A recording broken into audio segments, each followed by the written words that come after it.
Ok, bienvenidos. Este corresponde al taller de capacitación de mentores del concurso Jump Chile. Primero que nada quisiera agradecerle a todos los mentores por venir, por estar presentes y por estarnos ayudando a darle forma a estos negocios en potencia que tenemos en el concurso Jump.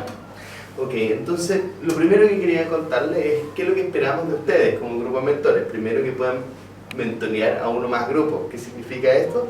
Que tengan tiempo para reunirse con ellos. ¿Para qué? Para ayudarlos a desarrollar su negocio, su idea, ayudarlos a mejorar su canvas y ayudarlos a preparar su elevator pitch.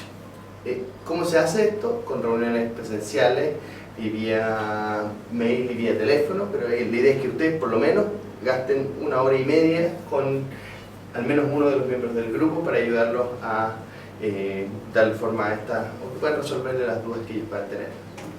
¿Ok? Entonces, ¿en qué consiste el objetivo de esta sesión de capacitación? Bueno, la idea de nosotros es que poco nivelar la cancha para el equipo de mentores, es decir, entregarles algunas herramientas básicas, de información base sobre las herramientas que los equipos se supone que ocupan en la preparación de su proyecto, que este es el Business Model Canvas. Vamos a ver algunas técnicas de testeo, vamos a ver algunas cosas sobre prototipaje, producto mínimo viable o MVP y elevator pitch, ¿no? Entre otros aspectos importantes que son importantes de evaluar. Okay, también les vamos a entregar entonces el material o una lista de referencias para que ustedes puedan complementar los aprendizajes de esta breve charla. Ok, entonces como primera instancia voy a hablar acerca del Canvas. ¿Ya? El Canvas es una herramienta que ustedes debieran conocer. De todas maneras, ¿qué es lo que es este Canvas? Bueno, a la base en realidad lo que nosotros queremos y que todos los equipos tengan es una buena definición de su modelo de negocio. Que es este modelo de negocio, es el que describe el emprendimiento de cómo entrega, crea primero valor, cómo lo entrega y segundo, y tercero final, lo importante, cómo captura parte de ese valor que está entregando. Y la idea de esto es que, a diferencia de los conceptos tradicionales de planes de negocio, esto no es una herramienta estática, sino más bien es una herramienta dinámica. ¿Por qué? Porque tiene que responder a los aprendizajes que hace el equipo y adaptar las propuestas en la medida que se van generando esos aprendizajes y poder generar esos aprendizajes de la manera más rápida y eficiente posible y al menor costo posible, de manera de mejorar las chances de éxito de nuestros emprendimientos. ¿Ok?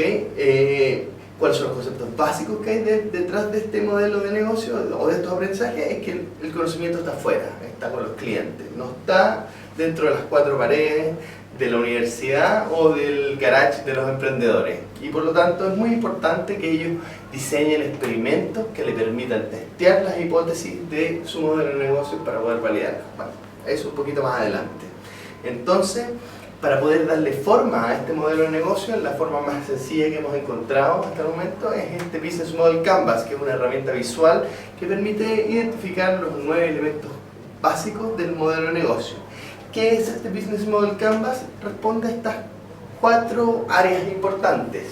Primero, ¿qué? ¿Qué es lo que queremos entregar? ¿Cuál es el valor o la oferta de valor que entrega el emprendimiento y que es única? ¿Y cómo se diferencia de la competencia y las alternativas? ¿A quién? Muy importante, y definir cuál es el segmento de clientes a quienes atienden y cómo se llega a esos clientes. Finalmente, ¿cómo? ¿Cuáles son los recursos y las actividades básicas y necesarias, claves, para poder articular esa oferta de valor, y quién deberían ser los socios para poder articularla de la mejor forma y más eficiente posible? Y una vez que tenemos claro cuál es el cómo, el qué y el quién, entonces podemos saber cuánto nos cuesta cada una de estas cosas y cómo va a generar ingresos para hacer el negocio sustentable, que es la parte de las lucas que está en la parte de abajo del Canvas. Ahora, el Canvas está organizado en estos 9 elementos, que son la propuesta de valor, básicamente, ¿no es cierto? Y vamos a entrar en algún detalle en algunos de estos bloques, no en todo, pero muy importante definir el qué es lo que ofrecemos y cuál es el dolor que resuelve. Y vamos a entrar en eso en más detalle. El segmento de clientes, también muy importante. ¿Quiénes son mis usuarios? ¿Quiénes son los pagadores? También, pues no necesariamente son los mismos. ¿Ya? ¿Y cómo se llega a esos clientes a través de los canales de distribución? ¿Y cuál es la relación que hay que tener con los clientes. ¿Cuánto me cuesta adquirir un nuevo cliente? ¿Qué tengo que hacer para retener uno que ya adquirí? ¿Ya? ¿Cómo voy a crecer? Ese tipo de relaciones de clientes. Eso estamos aquí en el quién, ¿no es cierto? Y después, una vez que sabemos cuál es la propuesta de valor, cuáles son las actividades claves que hay que tener para poder articular esa propuesta de valor. ¿Cuáles son es manufactura, es desarrollo, etcétera? ¿No es cierto? ¿Cuáles son las técnicas que necesito? ¿Cuáles son los recursos clave que necesito?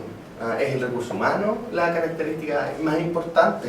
¿Es la propiedad intelectual el elemento diferenciador que me va a permitir mantener a raya la competencia? ¿Cuáles son esos recursos clave? ¿Qué cosas puedo tener adentro? ¿Debo tener adentro? ¿Y qué cosas puedo tener afuera? Y en función de eso, los socios clave, los que te permiten reducir el riesgo del negocio, ¿no es cierto? Que te aportan, ya sea con recursos importantes, estratégicos, o que te pueden ayudar de alguna manera a reducir el riesgo global del emprendimiento. Y en la parte de abajo, ¿no es cierto?, la fuente de ingresos con un modelo de ventas repetible y escalable que podamos ejecutar y que vamos a ir afinando en la medida que vamos generando los aprendizajes, y una estructura de costos que nos permita optimizar, ¿ya? El objetivo de ahí es optimizarla de manera de minimizar los costos y maximizar las ganancias. Ok, entonces en el centro del Canvas está esta propuesta de valor, que lo que describe es el conjunto de bienes y servicios que crean el valor para un segmento de clientes específico, ¿ya? Y entonces, esto es súper importante que ustedes entiendan y les hagan entender a su mentoreado que es muy relevante tener una oferta de valor para cada uno de los segmentos de clientes. Y es decir, en los modelos multiplataformas, donde yo tengo un usuario y un pagador, que son personas distintas, yo tengo que saber tener una oferta de valor definida para mi usuario, de por qué quiere usar mi servicio, y una oferta definida para el pagador, de por qué él tiene que pagar por el servicio que yo estoy proveyendo. Bien, para los usuarios. La oferta de valor es la razón por la cual los clientes compran, y ya que les resuelve un problema o les satisface una necesidad. ¿Cómo podemos articular una oferta de valor de manera eficiente y efectiva? Usando la metodología del NABC. 4 letras súper sencillas que dicen cuál es la necesidad, que de alguna manera te dice cuál es el dolor que yo estoy resolviendo, el approach, cómo yo resuelvo ese valor, ese dolor, ¿no es cierto?, muy importante. El costo-beneficio, benefits per cost, que es la tercera letra, que dice cómo mi approach resulta de una mejor oferta que la que tienen las competencias alternativas, y un análisis del entorno, que son los competidores y cómo yo me diferencio de ellos. Entonces, ¿qué cosas tenemos que tener? Bueno, si uno está en una oferta, si el dolor es conocido, ¿no es cierto?, y hay otras personas ofreciendo, hay que distinguir claramente cuál es la novedad. ¿Cuál es el nuevo set de tributos que nosotros estamos resolviéndole al consumidor que no pueden haber sido percibidos anteriormente? O si ya, puede ser eso, puede ser la novedad, puede ser el rendimiento, puede ser que nuestra propuesta, la propuesta es más eficiente. ¿Y cuánto más eficiente es? O si el dolor era conocido, el mercado conocido, pero había una oportunidad en un nicho específico y no estaba siendo bien atendido, ¿cuáles son esa adaptación o necesidad específica a un segmento chiquitito de ese grupo de consumidores que nosotros podemos hacer mejor sobre la competencia? El ejemplo de esta cuestión es la entrada de Virgin Mobile al mercado de los celulares, ¿no es cierto? Todos saben las ventajas y los beneficios que tiene la telefonía móvil. Hay 3 actores que estaban súper bien posicionados. ¿Cómo te metes tú a competir en ese segmento? Bueno, las reglas de Rules of Thumb dicen que si tú quisieras competir con Entel codo a codo, tendrías que gastarte 2,5 veces la plata que se gasta Entel en marketing. Un poco difícil. Mejor resegmentar el mercado y no atenderlos a todos, atender a un grupo súper chiquitito. Virgin Mobile entra con una propuesta específica para usuarios de planes de datos, es muy eficiente. ¿Ok? Ese es el tipo de cosas. Bien, entonces, ¿cuáles son las respuestas que hay que responder? ¿Cuál es la necesidad o el dolor que se resuelve? ¿Cómo se resuelve ese dolor? ¿Cuáles son los diferenciadores? Muy importante. ¿Qué beneficios estamos haciendo más accesibles, más usables o más agradables? ¿Qué valor agregado le entregamos al usuario? Y eso se puede entender de distintas maneras, pero una forma es decir cómo es nuestro producto o servicio diferente de nuestros competidores y cuál es el costo-beneficio de la solución, es decir, cuál es el valor que le entregamos al usuario, cuantificado, ya sea por una reducción de costo o por una mejora productiva, una mejora en sus procesos, y cómo es este costo por beneficio, es decir, y cuánto le cuesta es superior al de la competencia. Otro elemento clave, yo creo que aquí es donde ustedes van a tener que ayudar mucho a sus mentoreados, es identificar este segmento de cliente. ¿Okay? Define cuáles son los grupos de personas o organizaciones de las cuales la empresa tiene que apunta a alcanzar y a servir. ¿Ya? Y eso es, ustedes van a ver que probablemente en las primeras versiones del Canvas van a ver que en los segmentos de clientes que tienen identificados dicen todos, un grupo muy grandes y heterogéneos de clientes. Primero, ¿cómo entender qué es lo que es un segmento? Bueno, segmentos son personas que se pueden tener, o clientes que se pueden tener como referencias el uno a otro. Es decir, si yo los tengo son del mismo grupo etario, son del mismo grupo socioeconómico, pero están en ubicaciones geográficas aisladas, donde el uno no puede ser referencia del otro, esos son segmentos independientes. ¿Okay? Si las razones por las cuales compran son distintas, entonces esos son segmentos diferentes. Si los beneficios que buscan son distintos, esos son segmentos diferentes. Y entonces estos clientes están en el corazón del modelo de negocio y lo que hay que hacer y ayudarlos a tratar de definir es cuál es el segmento de clientes al cual debieran enfocarse primero. Y aquí es muy importante la analogía, ¿no es cierto?, de la Segunda Guerra Mundial. Hay que ayudarlos a definir cuál es esa cabeza de playa. Esta es una imagen, ¿no es cierto?, del día D, el día más importante de la Segunda Guerra Mundial, porque este fue de alguna manera el día que marcó la diferencia, el cambio en la Segunda Guerra. ¿Por qué? Porque al establecer una cabeza de playa, eso les permitió avanzar en distintas posiciones en el continente, es decir, atacando, conquistando un primer segmento de clientes, te puede servir como un efecto de bola de boliche, de bowling, ¿no es cierto?, en que te permite conquistar otros segmentos que al principio no son accesibles. Entonces, nuevamente aquí ayudarnos a buscar ese foco, hay que ayudarnos a encontrar ese foco de quién es ese primario, primigenio de clientes a quienes atender. Y vamos a ver más adelante un poco cómo encontrar a esos early adopters. ¿Cuáles son los tipos de segmentos de clientes? Bueno, están estos mercados masivos, ¿no es cierto?, que no hay distinción entre distintos tipos de clientes, o estos mercados de nicho, con clientes específicos y especializados, y hablamos un poco con el tema de Virgin Mobile, entender que hay mercados segmentados, con diferencias, pequeñas necesidades y problemas, un poco los trajes a medida, ¿no es cierto?, que pueden salir, o de mercados múltiples, que aquí es donde tenemos estas diferencias entre los usuarios y los pagadores, y no siempre son el mismo. Pero que se necesita tener a uno para poder tener al otro. Es decir, veamos el ejemplo de Google, ¿no es cierto? Google gana la plata vendiendo publicidad. Pero ¿por qué la gente va a invertir en publicidad en Google? Bueno, la pagan porque hay muchos usuarios que están viendo esa publicidad. Que reciben los usuarios unas búsquedas gratuitas. Y así es como se articula el modelo de negocios de Google. Entonces, ese es un ejemplo de mercados múltiples. Y así hay muchos otros, ¿no es cierto? Bien. Entonces, ¿cuáles son las preguntas que tengo que responder y que son elementos claves que ellos responden de buena manera en esta sección? Perdón. ¿Para quién estamos creando valor? ¿Quiénes son los clientes más importantes? ¿Qué intereses asociados tienen estos clientes? ¿Dónde viven? ¿Qué lugares frecuentan? ¿Qué valores, costumbres o creencias los mueven? En el caso de que sean clientes corporativos, entender un poco cómo funcionan las lógicas corporativas, si ellos van a comprar un producto o servicio, quién toma las decisiones. Está la gente técnica que puede estar en el área de TI usando una cuestión, pero en realidad las decisiones se toman a nivel corporativo, a nivel de directorio, el gerente, etc. Tratar de entender bien el ecosistema, ¿ya? Y de manera muy importante, definir si los clientes conocen el problema, es decir, que están conscientes de que el problema existe, si conocen la solución al problema o distintas soluciones al problema, porque ahí es como uno busca el posicionamiento, ¿no es cierto?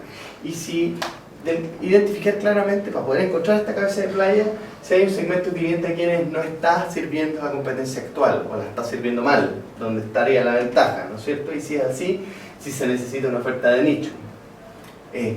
Vamos a entregarle una cuestión que es especial, un Mercedes-Benz, un traje de lamento, ¿cierto? Muy particular, o vamos a definitivamente nuestro producto tiende a competir por costo. Es una oferta de bajo costo, no tiene las mismas prestaciones que las alternativas disponibles en el mercado, pero nosotros podemos articularla de la mejor manera. Esa es un poco la idea de las cosas que tienen que ayudarlos a ustedes a pensar. Ok, otra cosa importante, ¿no es cierto?, es estos canales de distribución que describen cómo el emprendimiento se comunica o alcanza su segmento de clientes para entregar sus propuestas de valor, ¿ya? Y esta es una cuestión que es una fuente de costo tremenda para los emprendimientos y que nunca las toman en cuenta. Entonces, el rol de ustedes como mentores es obligarlos a que piensen en cuáles son los canales de distribución que van a tener que usar, ¿ok? Y bueno, también están los canales de comunicación, de distribución y de venta. Y la idea de esto es decir, ¿cómo tienen que hacerlo para llegar a sus clientes? Ok, yo tengo mi solución, la tengo construida, la tengo en mi garage, la tengo lista, funciona. Pero de ahí, ¿qué es lo que tengo que hacer para poder llegar a mis clientes? Y eso implica también entender cómo los clientes realizan sus compras, ¿ya? A lo mejor los clientes no le compran a usuarios chicos, le compran solamente en canales establecidos o lo van a comprar a través del retail. ¿Cuánto vale poner mi aceite de lo que sea que estoy produciendo en la góndola del Jumbo? O si yo quiero exportarlo, ¿cuánto me sale poner mi producto en Europa? ¿Ya? Que también puede ser un tema importante, ¿no es cierto? ¿Quiénes se mueven eso? ¿Cuántos intermediarios hay en la cadena? ¿Necesito al que me lo saca de Chile, al packing, o necesito al distribuidor en Europa, y después de eso hay un segundo, un tercero, hasta poder llegar al usuario final? Entender esa cadena, que ellos entiendan la lógica del negocio, es muy importante que la puedan visualizar, porque aquí siempre hay costos que están ocultos y que pueden ser muy muy relevantes y definitivos de si pueden articular un negocio sustentable o no. ¿Ok?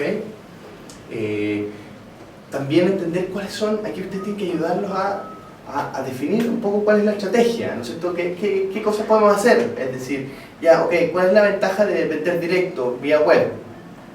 ¿Cómo yo genero después? Está todo el tema de cómo yo genero tráfico para mi sitio, para que la gente vea y sepa que estoy aquí, o si voy a hacer una comunidad en Facebook, o si me puedo usar redes sociales, no sé. Eso versus tener un distribuidor establecido, que los clientes conocen, etc. Entonces, las preguntas claves, ¿no es cierto? A través de qué canales quieren nuestros clientes ser alcanzados, cómo estamos llegando a ellos ahora, cómo se integran con nuestros canales, cuáles canales funcionan mejor, tomar algún tipo de decisiones y hacer pruebas. Vamos a ir al fondo al tema de las pruebas más adelante. Cuáles son más eficientes en cuanto a costos y cómo nos estamos integrando a la rutina de los clientes. Nuevamente, entender estas lógicas de negocio. La relación con los clientes es otro de los bloques importantes, ¿no es cierto?, del quién, ¿ya? Que describe el tipo de relaciones que la compañía tiene con su segmento de clientes específico, ¿ya? Y eso, en realidad, aquí, desde cómo los vamos a atender, si es que requieren, ¿no es cierto?, son en los negocios business to business, es muy importante la relación con el cliente. Hay que dar servicio de postventa, hay que entregar soluciones llave en mano, etc. Todo ese tipo de cosas que van a hacer también articular de mejor manera la oferta de valor y también le agregan costo, ¿ya? El tipo de preguntas que hay que responder es ¿qué tipo de relación esperan nuestros clientes establecer y mantener con nosotros? ¿Ya? ¿Qué relaciones hemos establecido? ¿Cuánto nos cuesta adquirir un nuevo cliente? ¿Ya? Y aquí está todo el tema de marketing metido adentro, ¿no es cierto? ¿Qué tan costoso es retener clientes actuales? ¿Ya?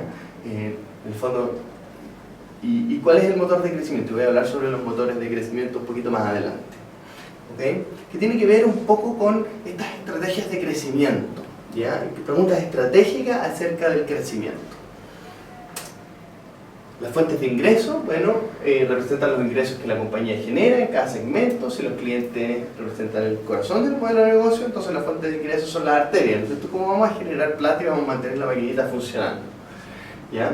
Y la empresa tiene que preguntarse por qué valor está cada segmento de clientes realmente dispuesto a pagar. ¿Ya? Y aquí entonces están todas las hipótesis de precio y de pricing y del valor percibido también, porque eso es muy importante. Una cosa es el valor que nosotros declaramos en nuestra oferta de valores, pero después cómo se percibe ese valor por los clientes. Y eso está relacionado también con la disposición a pago. ¿Ya? Y puede ser, bueno, por las ventas o puede ser por una suscripción, un modelo de arriendo. Eso va a depender mucho del tipo de emprendimiento.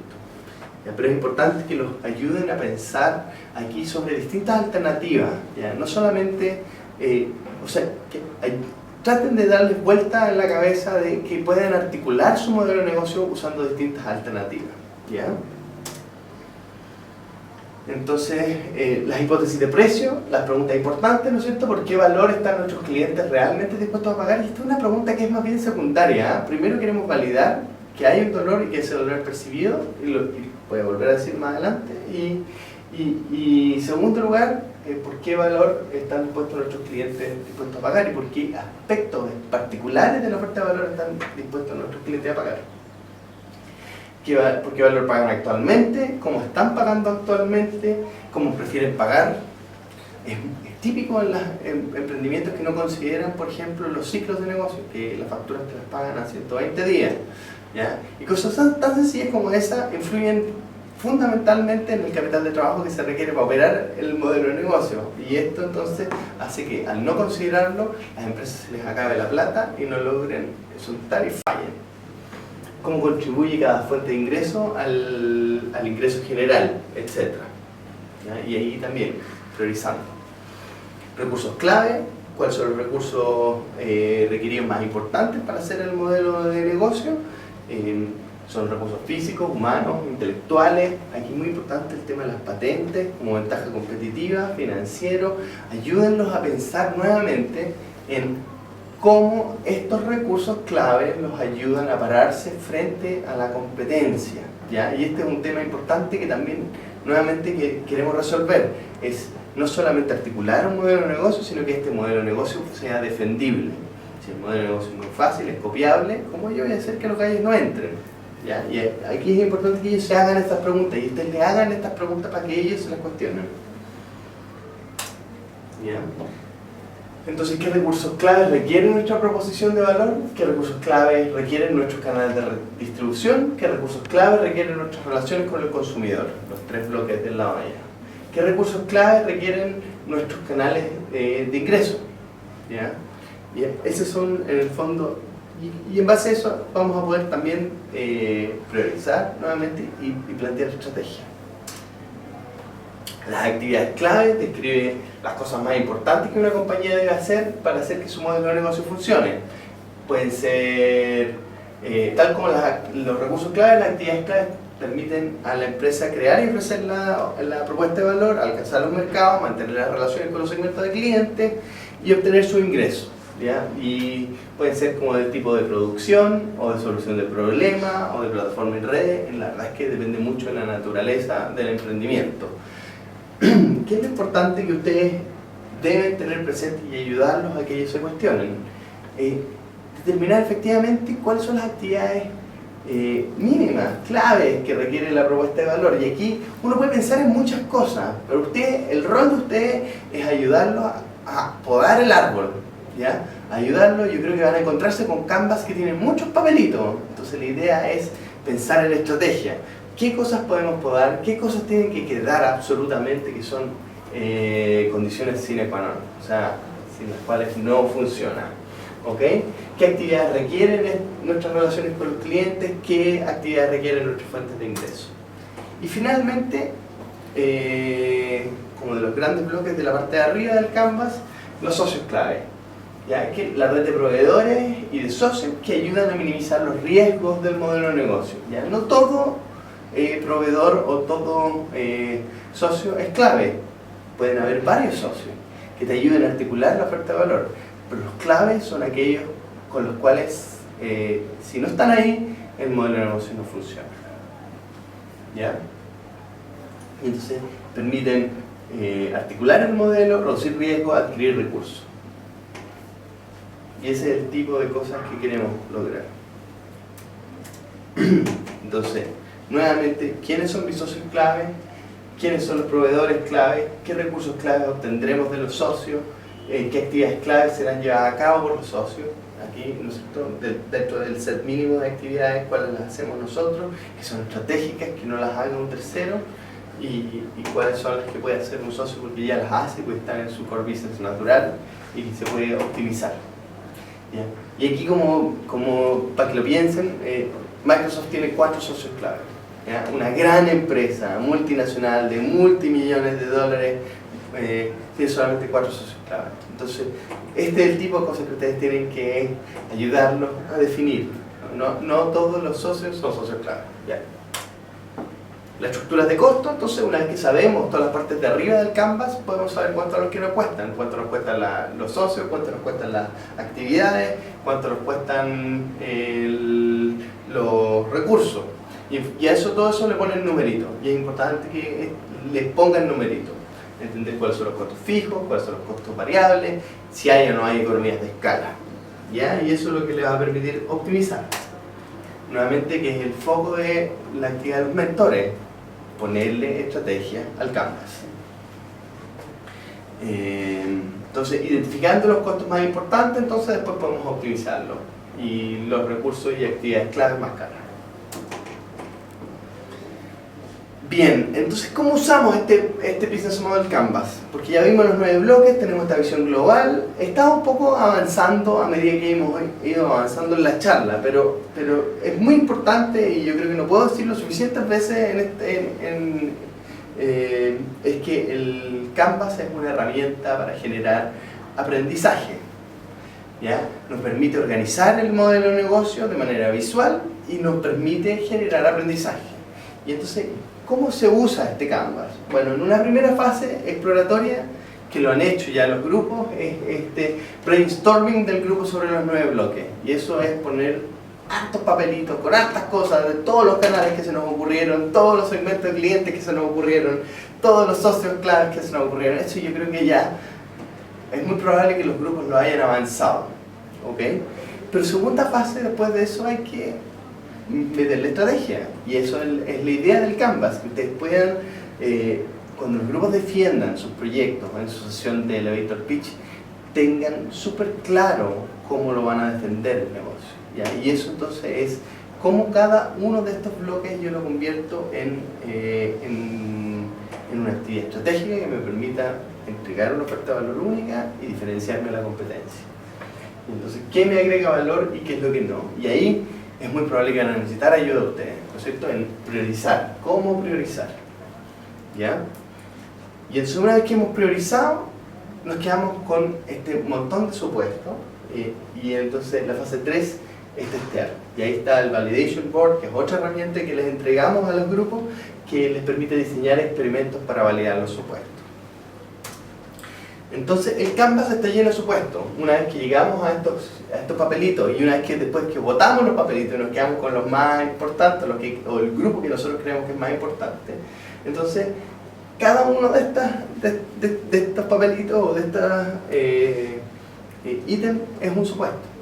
Es algo que nosotros creemos, o que el grupo emprendedor cree, y que puede ser muy razonable, pero que hay que validarlo. Entonces, ¿qué cosa validar? ¿No es cierto? Bueno, primero, ¿por qué validar? ¿Por qué testear?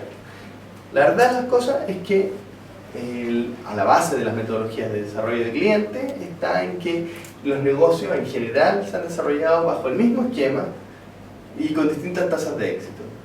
Se genera un concepto, un business plan, un modelo de negocio, se hace un desarrollo de producto basado en ese business plan, se hace un alfa, un beta test, y se prepara el emprendimiento para un lanzamiento y un escalamiento acorde al plan original. ¿Ya? Y este es como el modelo canónico que describe Steve Blank. ¿Cuál era el problema de este approach? Es que es como, estamos listos, disparamos, y ojalá se cumplan las proyecciones del Excel que se hizo 2 años antes sobre las ventas esperadas. ¿no es cierto? Entonces, mientras tanto, estamos gastando plata porque hay que tener fuerzas de venta, porque hay que tener una infraestructura para atender a los clientes que dice el business plan que vamos a atender. Y si los clientes no llegan, tratemos de afinar la apuesta de valor, tratemos de refinarla, tratemos de modificar nuestro segmento de clientes, tratemos de optimizar la solución para ese segmento específico de clientes y ojalá logremos disparar de nuevo, ¿no es cierto? Y inyectarle, y generar recursos, y generar flujo de caja, y que el emprendimiento viva. Y esta es la razón fundamental de por cual los emprendimientos fallan. No fallan porque los productos son malos, no fallan porque el equipo no logró hacer lo que quería hacer. Eso es la menor parte de las veces. La mayor parte de las veces fallan porque se resuelven problemas que no son problemas, porque se ignoran a los clientes, porque no se entiende el cómo los clientes operan. ¿Ya? Y entonces, en base a esto, sale esta metodología de desarrollo de clientes que lo que busca es acotar esos riesgos. ¿Ya? Y eso quiere decir entender si el problema que queremos resolver es un problema de verdad o no. O sea, hay un ajuste entre el cliente y el problema. Después, encontrar si hay un ajuste entre el problema y la solución. Y si ese ajuste resulta de un modelo de negocio que es repetible y que es escalable. Y entonces, una vez que encontramos ese modelo de negocio repetible y escalable, recién ahí y no antes se escala y se le da escala al negocio. Y entonces, recién ahí, después de todas estas fases, se puede formar una empresa propiamente tal. Ok.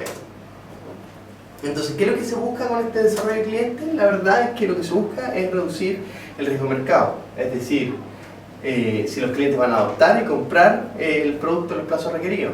¿Ya? Que, nuevamente, el concepto de emprendimiento, recursos escasos. Y si para llegar al mercado, con mi producto al mercado, estoy limitado solamente por la ejecución. El riesgo tecnológico es si es posible efectivamente construir el producto, ¿no es cierto? Y si existen temas o problemas tecnológicos no resueltos. Y la verdad es que el Customer Development está enfocado a resolver la parte de arriba, no la parte de abajo. Cuando hay que resolver los dos problemas simultáneamente, se puede hacer de manera eficiente y esos son el concepto que están detrás del Lean Startup. ¿Okay? Y esa es un poco la idea. Vamos a desarrollar el producto junto con nuestros clientes y en conjunto con nuestros clientes y en unos loops que se retroalimentan. Entonces, nuevamente, volviendo al tema este de las hipótesis, porque hay que, bueno, supongo que ya les quedó claro de por qué hay que testear, ¿no es cierto? Porque como está lleno de supuestos, queremos minimizar los riesgos. Entonces, la hipótesis es una suposición o explicación propuesta en la base de pruebas limitadas como un punto de partida para futuras investigaciones. Si yo hago esto, entonces esto debería ocurrir. Diseño un experimento sobre el cual yo voy a medir el outcome, la respuesta, y esa me va a servir como herramienta de predicción en el positivo. ¿Ya? Bien. Entonces, la idea de estas metodologías es que puedan validar los supuestos del modelo de negocio. ¿Qué es lo que tienen que validar? Bueno, en primera instancia, los clientes, ¿no es cierto? Si perciben el dolor, si es que tienen el problema, si es que el problema es real y percibido por los clientes, ¿no es cierto? Si hay una instancia. Y segundo, si es que la solución tiene sentido para ese problema. Y después, cosas relacionadas con podemos articularlo de una manera que sea viable, que genere valor y que genere un margen. Y finalmente, estas estrategias de posicionamiento nos van a permitir defendernos frente a la competencia. Entonces, ¿cuáles son las prioridades? Lo más importante, y esto es lo que ustedes tienen que decirle, mira, o sea, aquí tenemos que ayudar a separar la paja del grano y el foco tiene que ser, en primera instancia, en testear las hipótesis de valor. En que cuál es el valor entregado al cliente por el uso del producto y de la manera en que esto se mide es por la recurrencia en que los clientes vuelven por la solución. Entonces, tratar de encontrar este ajuste, este fit, ¿no es cierto? Primero el ajuste al problema-solución y después, perdón, el ajuste problema-cliente y en segunda instancia el ajuste problema-solución. Y segundo, testar las hipótesis de crecimiento, que aquí es muy importante también ayudarlos a entender si los clientes van a adoptar el producto o servicio y a qué tasa lo van a adoptar, ¿ya? Y aquí hay hipótesis sobre cuál es el motor de crecimiento del emprendimiento. Las respuestas están todas afuera, ¿ya? Y entonces, todos los experimentos que debieran diseñar tienen que ver con responder a estos supuestos del Canvas. ¿Cuáles? Primero los de la oferta de valor, los del segmento de cliente. En segundo lugar, los de los canales y de los canales de distribución. Y tercero, entonces, estas cosas que movilizan, van a movilizar el emprendimiento, ¿ya? Ellos debieran tratar de poner este motor de crecimiento a punto. Es igual que el motor, si la analogía del motor es válida, ¿no es cierto? Cuando el motor está desajustado, los pistones no están bien sincronizados, el motor ratonea, ¿no es cierto? Y en la medida en que uno lo pone a punto, entonces ya empiezan a funcionar todos los pistones coordinadamente y el motor ronronea, empieza a ronronear, ¿no es cierto? Esa es la idea, que ellos puedan ajustar de eso. Y segundo, bueno, la otra cosa que es muy importante es que entiendan que estos experimentos lo que te permiten es maniobrar, es decir, aprender y reaccionar. La idea del auto versus el cohete es: el plan es estático, necesitamos hacer una serie de cálculos para que todo salga perfecto, para poder ir a la luna y volver, ¿no es cierto?, con los astronautas vivos, versus en el auto en que podemos ir haciendo el quita los hoyos, movernos para el lado, si se cruza un peatón, si se cruza el niñito, si hay un auto parado, etc. Entonces, ¿cuáles son estas fuentes de crecimiento? Bueno, las fuentes de crecimiento, que es la razón por la cual los clientes van a seguir volviendo al negocio, es que los nuevos clientes provienen de la acción de clientes pasados, ¿ya? Y entonces primero lo que se quiere es tener clientes satisfechos, ¿no es cierto? Y el boca a boca que se genera con clientes satisfechos es lo que te va a permitir seguir creciendo con más clientes.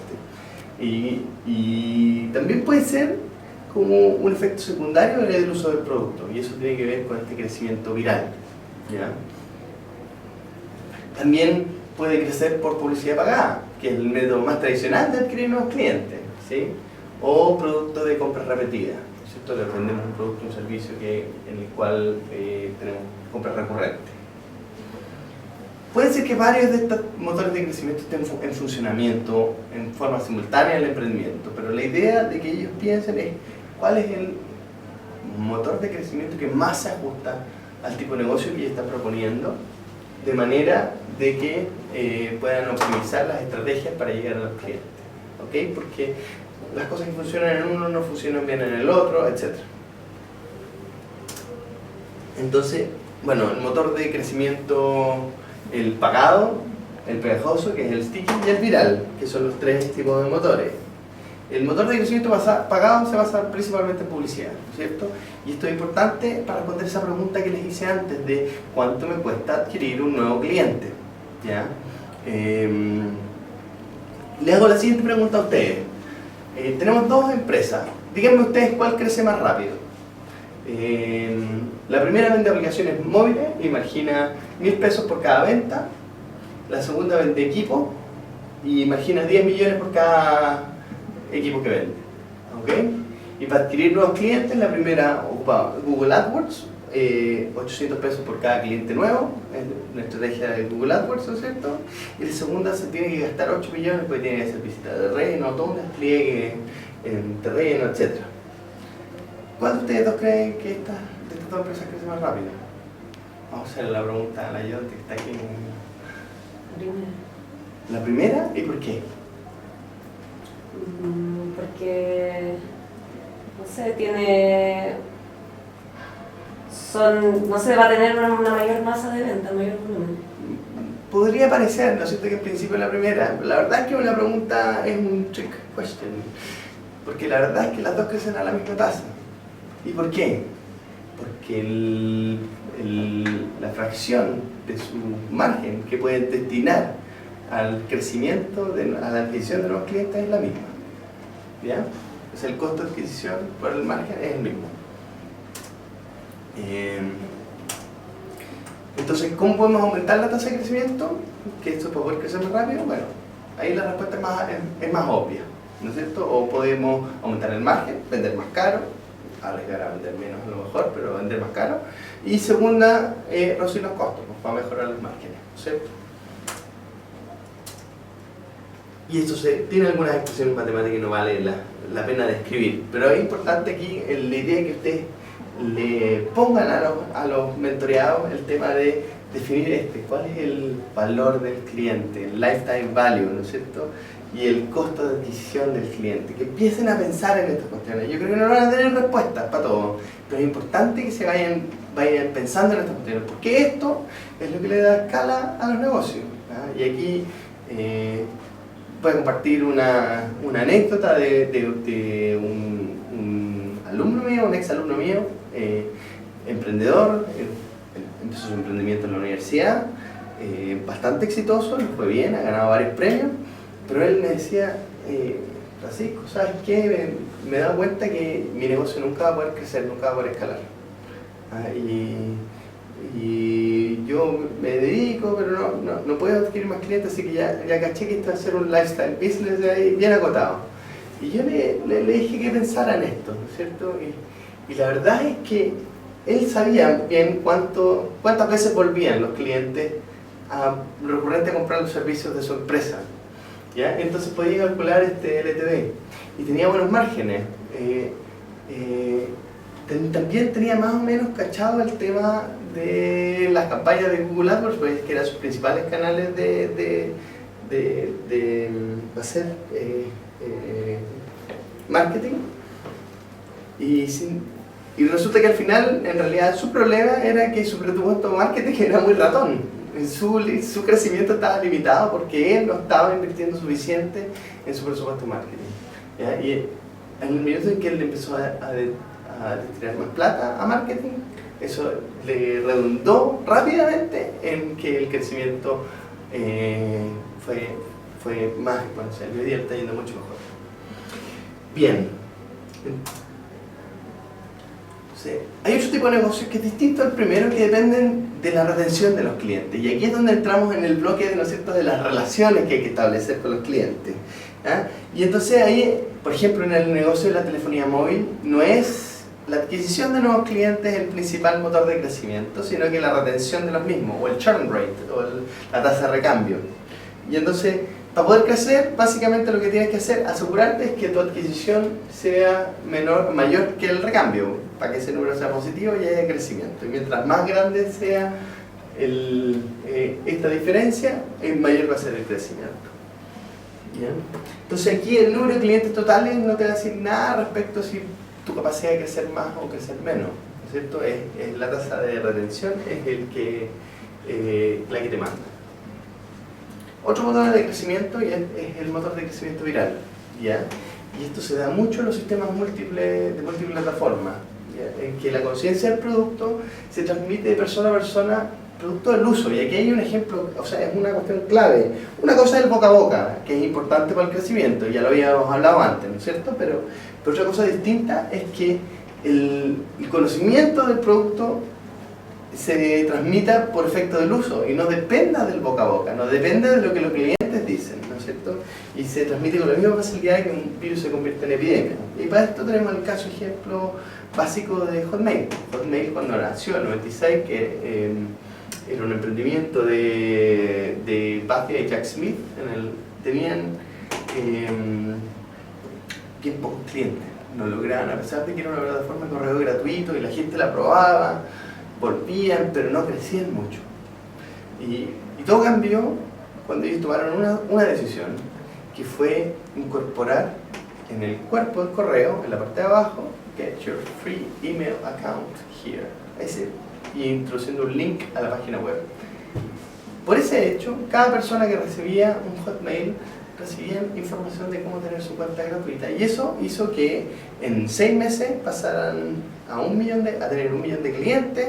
En 5 semanas después habían duplicado a 2 millones de clientes, y 18 meses después tenían 12 millones de clientes, es decir, tasas de crecimiento exponencial, ¿ya? Entonces, ¿qué son las cosas que mandan acá?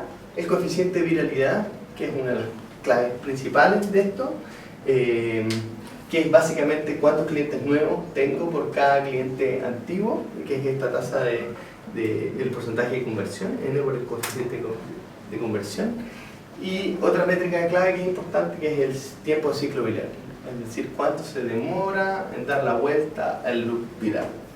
Y ahí el ejemplo clásico es YouTube, ¿no es cierto? Que cuando yo le mando un link de un video a un amigo, él lo ve al tiro y se lo manda a sus personas, los ciclos son súper cortitos, versus de si yo tengo que meterme en una plataforma, abrir una cuenta, tal, no sé qué, en fin, el tipo más largo. Ok.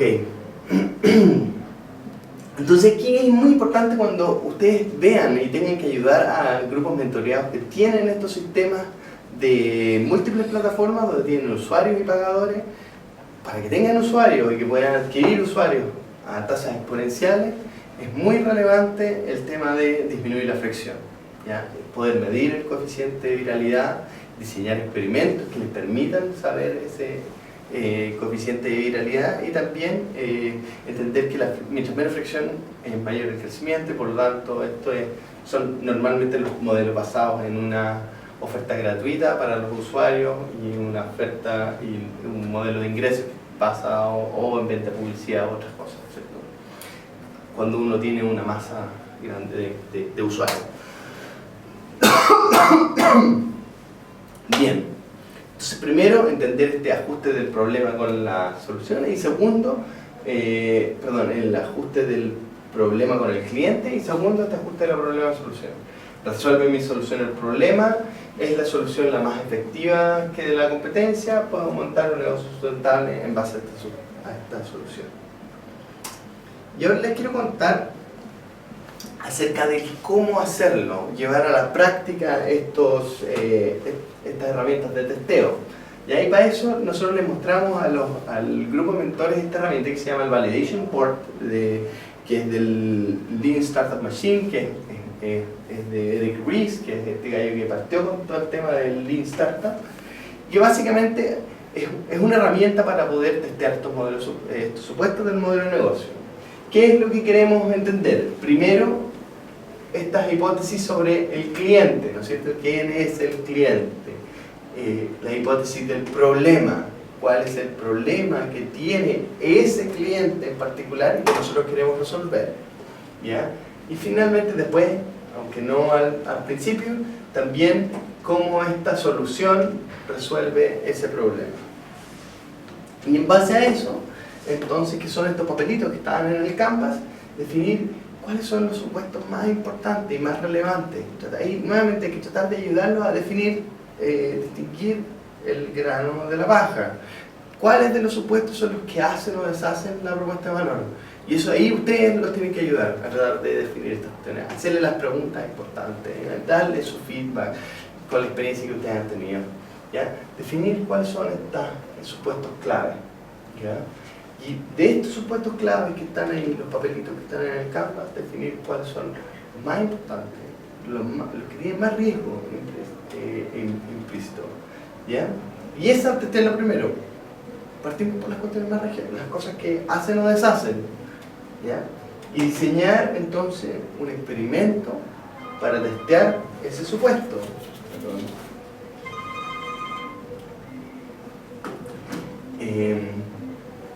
Diseñar un experimento para testear ese supuesto y usar el método científico para esta cuestión, es decir, yo espero que pase esto y entonces tener una medida de si X personas me dicen eso, me dan esta respuesta, entonces ese supuesto se valida, si es que no, ese supuesto se invalida. Y ir indicando en esta parte de acá los resultados de esos experimentos, ¿ya? Cuáles son los supuestos que han sido invalidados, y si son invalidados, entonces hay que proponer una alternativa. Ellos tienen que proponer una alternativa, ¿no es cierto? De su lista de 7 o 8 alternativas, pasan a la segunda, pasan a la tercera, pasan a la cuarta, hasta que validen el supuesto. Y si el supuesto está validado, entonces podemos pasar a otro supuesto, ¿ya? Y diseñamos otro experimento para validar ese supuesto, con otro criterio de éxito de esa validación. Y repetimos lo mismo. En la medida en que se invalida, si es por poco, podemos tratar de optimizar la oferta de valor o optimizar el resultado, o si es mucho, esto va a generar un cambio en la estrategia, que es lo que llamamos el pivote, que cambiar la estrategia, cambiar el approach, ¿no es cierto? Y que hay que testearlo y validarlo. Ok. Entonces, el propósito de este Validation Board es poder visualizar estas cuestiones de manera más fácil, reducir la información y, muy importante, obligarlos a priorizar. Y aquí también es un rol muy relevante de los mentores que los ayuden a priorizar los supuestos del modelo de negocio. ¿Ya? ¿Cuáles son las cuestiones más importantes que hay que testear primero? Porque si no se pierden, son 9 bloques, van a tener muchos papelitos, pueden partir por el ramo, al centro. Y documentar los hallazgos clave, las decisiones, los resultados. Esto también es parte importante de esta generación del Validated Learning o el aprendizaje validado, ¿no es cierto? Que es cómo usamos estos canvas para poder generar los aprendizajes que nos minimizan los riesgos. ¿Ya? Y entonces estos resultados, si se validan, bueno, entonces no hay un pivote. Si no están validados, pueden constituir un primer pivote, un segundo pivote, un tercer pivote, etc. Bien. Recordarles una vez más que el segmento de clientes nunca es todo, ayudarlos a definir esas cabezas de playa, eso es muy relevante, o cuál es dentro de ese grupo total, cuál es el cual efectivamente pueden servir o al cual debieran enfocarse en primera instancia. Y para eso siempre es importante esta cadena, esta pirámide del dolor, ¿no es cierto? Identificar todos los clientes que tienen el problema, dentro de ese grupo de clientes, tratar de identificar quienes han estado, no solamente tienen el problema, sino que saben que tienen el problema y han estado tratando de buscar una solución. En tercer lugar, ha estado tratando de resolverlo por los propios medios, o sea, tratando de hacer soluciones parches, ¿no es cierto? Y eso es muy importante porque es un dolor agudo percibido. Y finalmente, en el tope de la pirámide no solamente tiene el problema, sabe que tiene, ha estado tratando de resolverlo, sino que además tiene el presupuesto o puede conseguirlo. Y entonces este gallo, si nosotros llegamos con la solución, va a decir, yo pago. Y eso es lo que nosotros queremos que encuentren esos early adopters. Y estos early adopters tienen características distintas de los usuarios mainstream, ¿ah? Y esto también varía mucho en negocio a negocio, pero un poco la idea de esto es que ellos comparten la visión del equipo emprendedor y a lo mejor están dispuestos a pagar por una solución que no es 100% perfecta. Esa es esta definición del producto mínimo viable. El producto mínimo viable es aquel que nos permite generar estos aprendizajes de manera económica y que son los distintos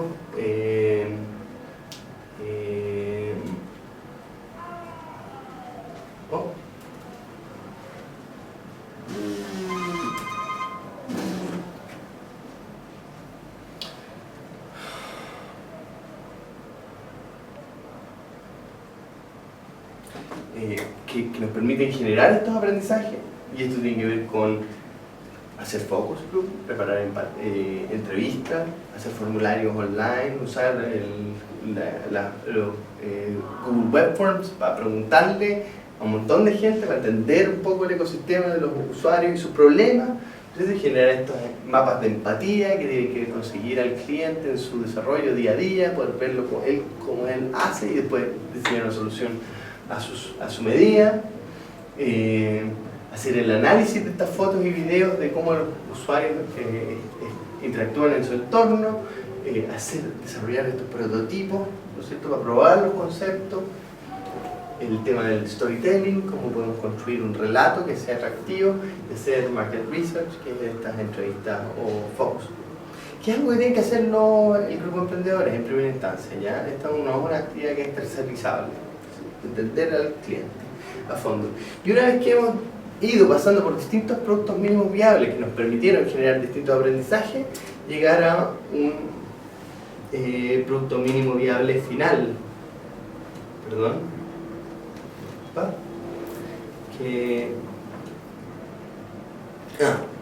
Bueno. Les voy a contar un ejemplo de distintos MVP iniciales, ¿ya? Este es el caso de una empresa que se llama Sonic Mule, que crea, la misión de la empresa es crear una experiencia de música social para cada uno, para todo el mundo. Ellos aman la música, creen que cada uno es inherentemente creativo y lo que ellos esperan es juntar a la gente de todo el mundo para compartir la dicha de crear música usando tecnología. Una misión bastante amplia, ¿no es cierto? Uno dice, ¿cuál se le ocurre a ustedes que fue el primer MVP de esta empresa? El primer MVP de esta empresa fue una aplicación para el iPhone, que era un encendedor. Una cuestión, y aquí está el link para que ustedes puedan ver el video. Un encendedor bien renderizado. ¿Qué tiene que ver esto con social music? No lo entiendo, bueno, la verdad es que el supuesto más importante de esta plataforma tecnológica, y esto también tiene que ver con las metodologías de desarrollo ágil, ¿no es cierto?, en que cuáles son los supuestos de mi modelo de negocio más importante, es que ellos necesitaban una plataforma tecnológica para poder saber qué usuarios estaban usando las aplicaciones en cada instancia, en cada parte del mundo, cómo es la interacción usuario-usuario, y construyeron este primer producto MVP que lo que les permitía era eso, hacer recolección de datos. ¿Ya? Aquí todavía no estamos en el tema de la música, porque el tema de la música tenía otros desafíos que no estaban en condiciones de resolverlos y que no podían resolver esta cosa primero. Y entonces sacaron esta aplicación que al principio no era gratuita, ahora es gratis, y entonces generaron revenue, generaron ingresos, se expandió viralmente y les permitía saber, construyeron este backend tecnológico y sabían dónde estaban los usuarios, pero resulta que la interacción era muy lenta, y entonces, era muy poca, porque tú podías prender la llama de un teléfono con la llama del otro, pero la verdad es que menos del 2% prendían la llama de un encendedor a otro, por lo tanto los niveles de interacción eran bajas y necesitaban saber si es que podían hacer y medir esa interacción, y entonces diseñaron un segundo MVP que fue el Sonic Mule Firecracker, que era un petardo, que básicamente para poder prender el petardo necesitabas tener el encendedor, y así entonces ellos podían ver, ¿no es cierto?, porque graban en línea quiénes están usando y dónde, entonces podían ver cuál era la interacción de los usuarios teléfono a teléfono, ¿ya? ¿Cuánto están usando el Firecracker? Y ahí podían validar su uso. Esto es un modelo de negocio que efectivamente podían hacer una interacción exitosa teléfono a teléfono y que además podían medirla. Perfecto. Tercer MVP, el casco de Darth Vader App. Esto que era una aplicación de Digital Sound Processing que ellos podían modificar tu voz, puedan ver el video, no es la imitación de Darth Vader en realidad. Modificar la voz en tiempo real, ¿no? Hablar como Darth Vader usando el iPhone. Y ahí ya nos estamos acercando así que los aparatos podían responder a las necesidades tecnológicas que requerían para hacer Sonic Mule. Y finalmente salen los productos ya de música. El primer aplicación fue la ocarina, para que tú soplas en el teléfono y suena como una ocarina. También hay videos de esto, vean la página, está lleno, o busquen Sonic Mule en YouTube, está lleno. ¿Ya? Y de ahí salieron una serie de otros. Y ahora sí llegaron al tema del foco de desarrollo que quería hacer la empresa. Entonces, este es un ejemplo de cómo vaya haciendo desarrollo etapado, paso a paso, y testeando elementos del modelo de negocio al mismo tiempo. ¿Ya? Y entonces el producto mínimo viable final es este set mínimo de features que tienen disposición a pago. Pues la idea de aquí es que los emprendedores puedan minimizar el costo de esto. Entonces, ¿qué cosas les pueden ofrecer a ustedes como alternativas para este MVP? Primero, bueno, ya hablamos de los temas de encuestas, etcétera, etcétera. Otras cosas muy importantes es un call to action, ¿no es cierto? Un landing page, una página donde ellos dicen, mira, esto es lo que nosotros hacemos, ¿queréis saber más?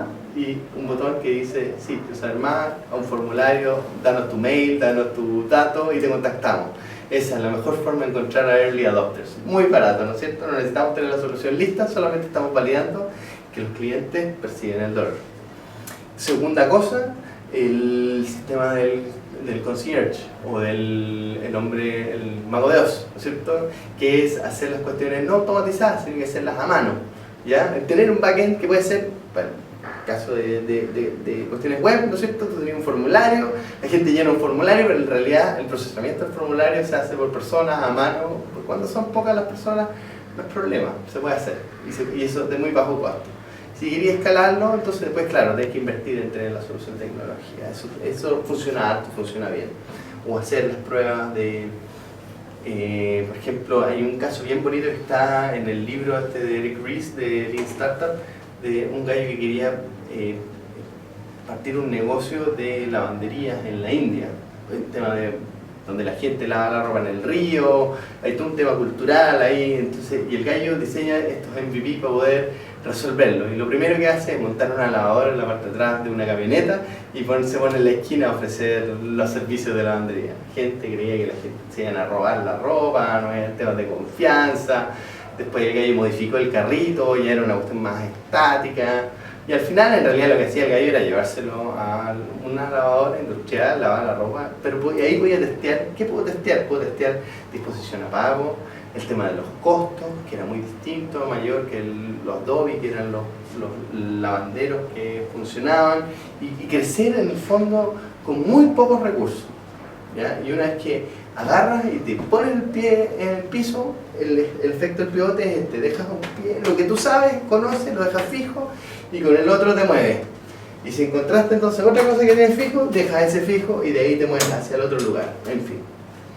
¿Ok? Entonces ese es un poco el resultado. ¿Y qué es lo que esperamos? Que la gente aprenda saliendo del edificio.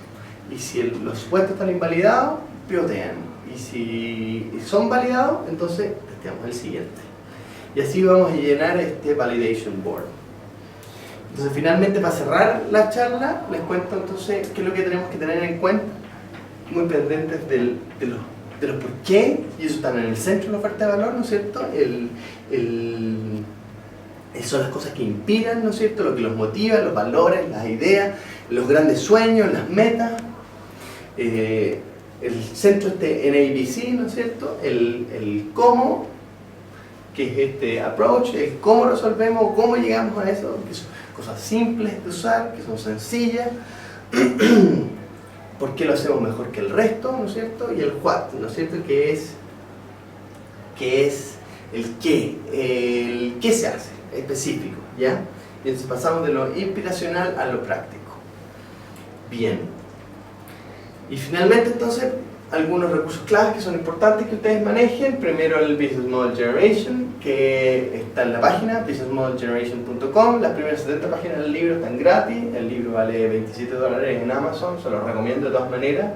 El 4 Steps to the Epiphany, que la verdad, no, la segunda versión se llama The Startup Owner Business Manual, creo que es el manual del emprendedor, ¿ya? Y ese es el libro que salió hace como 3 semanas, que es la segunda versión de este 4 Steps, y está bastante mejor escrita en realidad que el primero. The Lean Startup de Eric Ries, de todas maneras, es muy fácil de leer, está lleno de ejemplos de cómo hacer estas pruebas, yo se los recomiendo. También 20 y tantos dólares en Amazon para el Kindle. Y Nail It and Scale It, que usa también estas metodologías de aprendizaje, como generamos aprendizaje antes de crecer prematuramente. ¿Ya? Muy importante, también Guy Kawasaki tiene un libro que se llama The Art of Start, y en el The Art of Start aparecen reglas muy claras de cómo hacer un elevator pitch. Bueno, básicamente para poder transmitir el mensaje, ¿no es cierto?, de su emprendimiento en 5 minutos o menos, tiene que tener mucha claridad del entorno del emprendimiento. Y eso implica practicar y practicar y practicar y depurar y depurar y depurar, que es algo que ustedes tienen que incitar a sus emprendedores a hacer. Otras cosas, todo el contenido de Steve Blank está en su blog personal, que es steveblank.com. También hay una serie de videos que están disponibles en el eCorner en Stanford, donde pueden ver videos de todos estos gallos haciendo charlas, bastante interesante. El Start with a Why de Simon Sinek y el Lean Startup Machine de Eric Ries. Eso sería, y entonces les agradezco el tiempo. Necesitamos de su ayuda, por favor, pónganle harto empeño en ayudar a sus